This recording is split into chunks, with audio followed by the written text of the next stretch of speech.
In August 2019, Ladakh erupted in joy when Article 370 granting it special status was revoked. The erstwhile state of Jammu and Kashmir was bifurcated and Ladakh was carved out as a union territory. Ladakhis were out on the streets celebrating. But just 6 years later, protests in Ladakh, ironically demanding statehood, turned violent.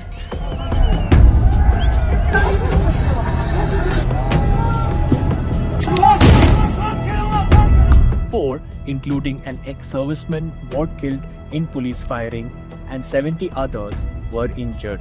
So how did Ladakh get here?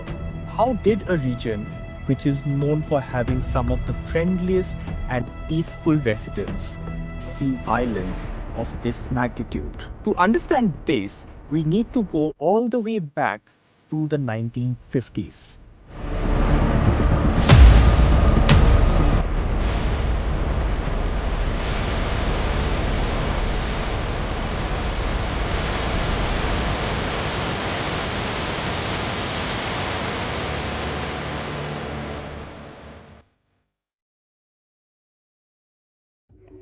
At the stroke of the midnight hour, when the world sleeps. August 15, 1947, demand for Ladakh's autonomy started just after India's independence and the subsequent accession of Jammu and Kashmir to the princely state of India, which Ladakh was then a part of.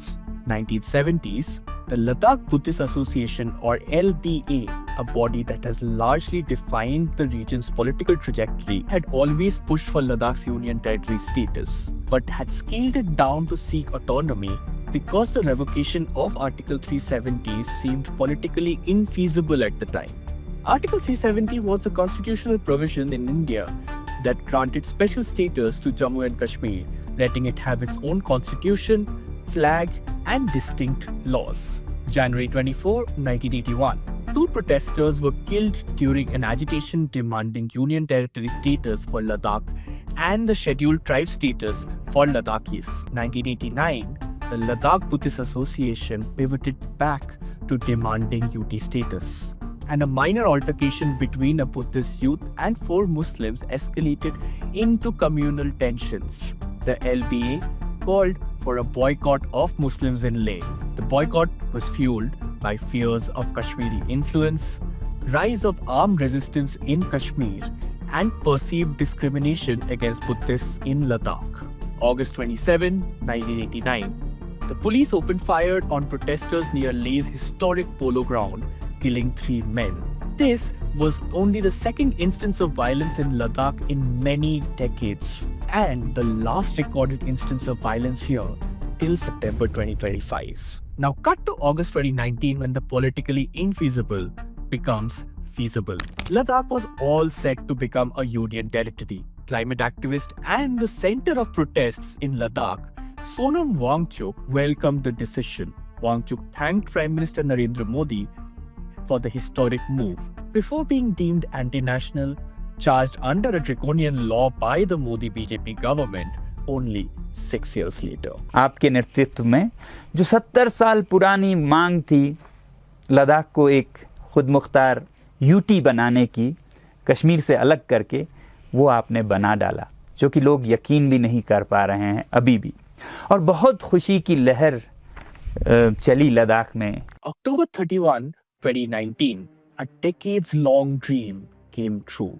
Ladakh was now a union territory following the passage of the Jammu and Kashmir Reorganization Act of 2019. This act split the former state into 2 separate union territories, Jammu and Kashmir and Ladakh. Ladakh was carved out as a UT without a legislature and placed under direct control of the Lieutenant Governor and the centre.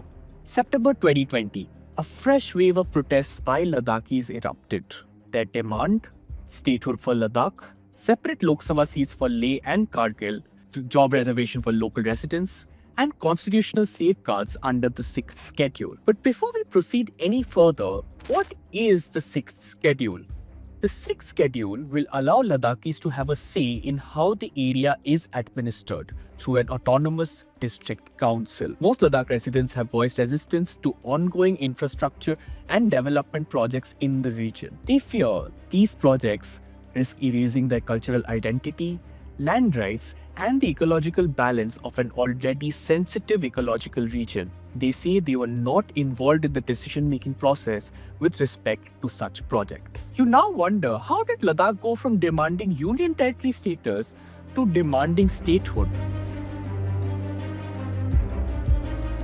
So the Ladakh Buddhist Association demanded UT status because it felt that the state government prioritized Kashmiris while largely ignoring Ladakhis. After Article 370 was revoked, Ladakh became a union territory, but without a legislature. This meant that it was governed directly by the center. Ladakhis lost their representation in the Jammu and Kashmir Assembly, which earlier they had 4 MLAs.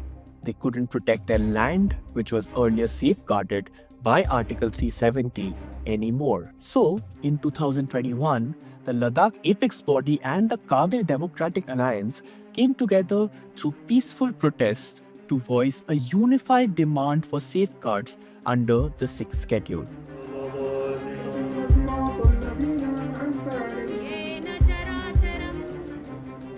Peaceful protests continued through 2022. January 26, 2023. Sonam Wangchuk takes an active part in these protests by going on a 5-day climate fast after the central government stops him from marching to Khardungla Pass. Bharat और दुनिया की जनता का ध्यान लद्दाख के नाजुक जलवायु और यहाँ के ग्लेशियर्स, पिघलते हुए ग्लेशियर्स पर आकर्षित करने के लिए मैं खुद एक सांकेतिक अनशन पर बैठने जा रहा हूँ, जो कि 5 दिन का होगा. Talks between the center, the apex body and the Kargil Democratic Alliance commence. A high-part committee is formed, but demands aren't met. The next month, Sonam Wangchuk comes to Delhi to protest at Jantar Mantar.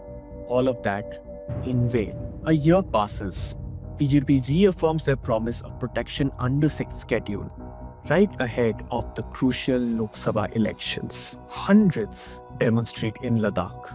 Sonam Wangchuk goes on a 21-day hunger strike and later that year leads a 1,000-kilometer march from Leh to Delhi. But he's detained by Delhi police near the capital's borders for violating assembly prohibitions. The next month, October 5th, 2024, Wangchuk goes on an indefinite hunger strike.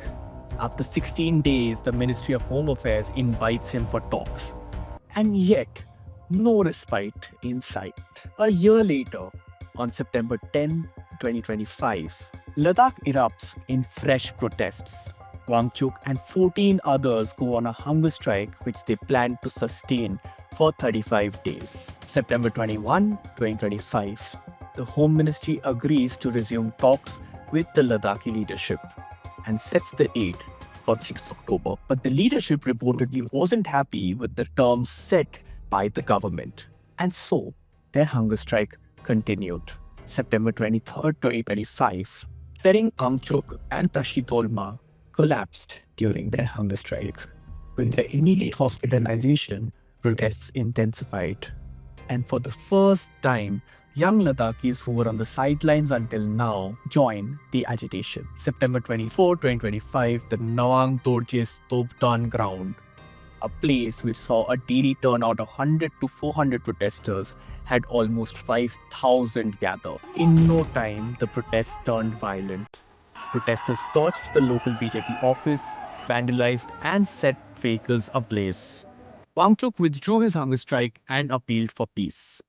The BJP-led central government was quick to blame Wangchuk for provoking the protesters, while the opposition rallied behind Ladakh's son of soil. So how many more protests will it take for Ladakhis to finally achieve what they have been demanding for decades?